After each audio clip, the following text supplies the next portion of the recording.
Hi YouTube, here we are at Sourdough Starter Day 6. And you see a lot in front of me because I'm going to change things up a little bit today. First, a little tip. I've shared this before, but I'll share it again. I put rubber bands on my arms so that I can keep my sleeves pulled up and they won't flop down.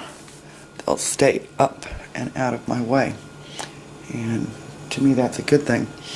Anyway, the first thing I want to share here is a jar of potatoes that I canned a couple years ago, and I'm going to use these tonight to make potato salad.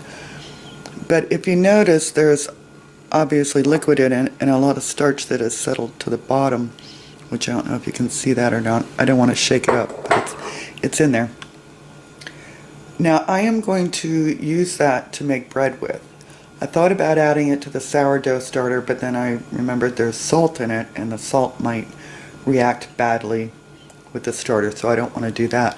But a lot of old bread recipes call for potato water, so I'm going to try adding that to some bread that I make later. Now Heather's last video on day 7, one of her subs had told her to divide her mother, the sourdough starter, and to put some of it in the fridge. And I thought that sounded like a good idea, kind of an insurance policy. And I know we're supposed to be throwing some out, and I just haven't wanted to do that, so I haven't. And you see my jar is getting pretty full now. The other thing that the person said who told her to divide it is that when you're feeding your starter, it should be equal amounts of starter, flour, and water. So I'm going to measure out 2 cups of this after I stir it and put it in that jar, that new jar, and put that in the fridge. And then I'm going to see how much I have left in this one and add flour and water accordingly.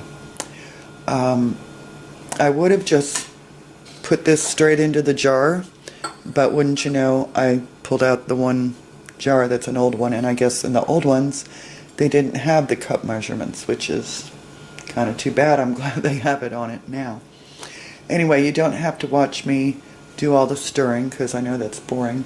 I will take a peek inside and let you see. If I can get the camera up there, because I know it's always fun to see the bubbles.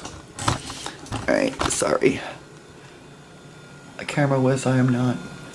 Alright, so you see the bubbles bubbling nicely, thank goodness. And it smells like alcohol still. Heather said on her 8th day, which she did a vlog of that also, that the smell completely changed. The alcohol-y smell went away and it was more of a yeasty, bready sort of a smell, and that sounds good to me. Now, another thing I'm going to do that's different is I decided to start using a whisk to stir it because I think it'll incorporate it a lot better than that Spurtle was doing. Alright, I'll come back after it's stirred and we'll divide it. Okay, it's all stirred up, so I'm going to add 2 cups of starter.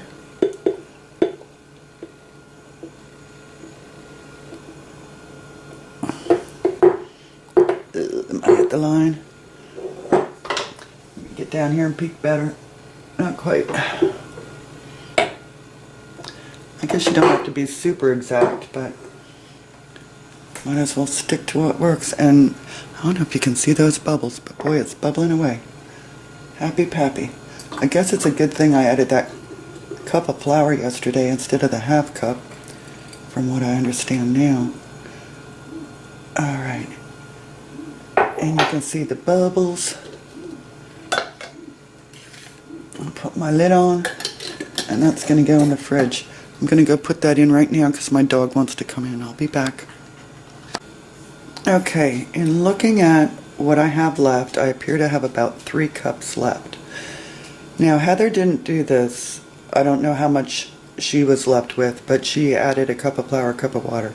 Since I have 3 cups of starter, I hope I don't mess it up, I'm going to add 3 cups of flour and 3 cups of water. Oy. And she said last time also add the water first. So, I'll do that. 2 cups. Gosh, I hope I'm doing the right thing. Ooh, this is going to be really full. Maybe I better just go with 2 cups. And if I'm doing something wrong, someone can tell me, I'll get a bigger jar. But if I do 3 cups, I don't think I'm going to have room. Not much. Alright, so stir that up. Stir, stir, stir. And I'll do 2 cups of flour.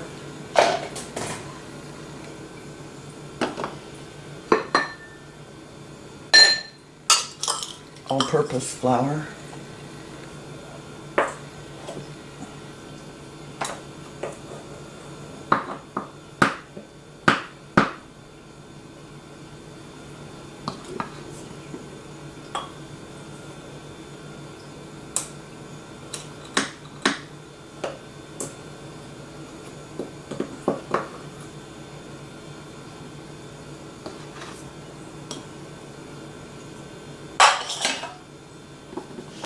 And of course my funnel was wet from the water, so it's not to stick all to the sides.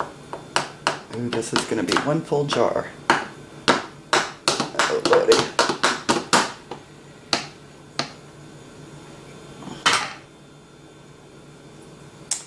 Yes, it is going to be full.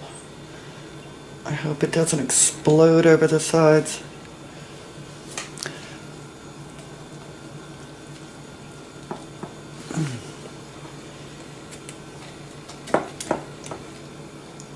Really gloppy. And no room to shake the thing off. Well, I thought the whisk was going to be a good idea. Maybe it's not so good. There we go. It's loosening up a bit now.